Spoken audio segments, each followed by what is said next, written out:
आज हामी सिक्छौँ वर्डमा कुनै पनि निवेदन लेख्दाखेरि अथवा कुनै पनि एप्लिकेसन लेख्दाखेरि त्यसको ठ्याक ब्याकग्राउन्डमा चाहिँ आफ्नो लोगो कसरी लगाउने, आफ्नो फोटो चाहिँ कसरी लगाउने त्यो विषयमा आज हामी कुरा गर्छौँ। यहाँ चाहिँ एउटा निवेदनको मैले ढाँचा ल्याएको छु। जस्ट यो बुझ्नको लागि मैले एउटा ढाँचा ल्याएको छु। यसमा हामीले ब्याकग्राउन्डमा चाहिँ लोगो लगाउनु पर्यो भने हामीले के गर्नुपर्छ, त्यसको लागि हामीले यहाँ डिजाइनमा जानुपर्छ। यहाँ डिजाइनमा जानुपर्छ। डिजाइनमा गइसकेपछि यहाँ वाटरमार्क छ, वाटरमार्कमा जानुपर्छ। वाटरमार्कमा गइसकेपछि हाम्रो यहाँ तल छ के कस्टम वाटरमार्क, यहाँ जानुपर्छ। यहाँ गइसकेपछि हामी यहाँ पिक्चरमा सेलेक्ट गर्नुपर्छ अनि त्यसपछि यहाँ सेलेक्ट पिक्चर गर्नुपर्छ।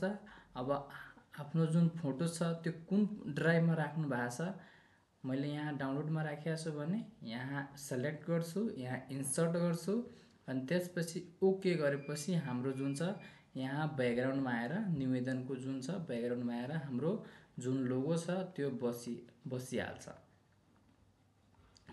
म आशा गर्छु कि यो भिडियो तपाईहरुलाई पक्कै राम्रो लाग्यो होला। यदि राम्रो लागेको छ भने तपाईले यो भिडियोलाई लाइक गर्नुहोला, शेयर गर्नुहोला र च्यानलमा नयाँ हुनुहुन्छ भने यो च्यानललाई सब्स्क्राइब गर्न नबिर्सनुहोला, ताकि म यस्तै भिडियो लिएर तपाईहरुको साथमा म उपस्थित भइरहेको हुन्छु।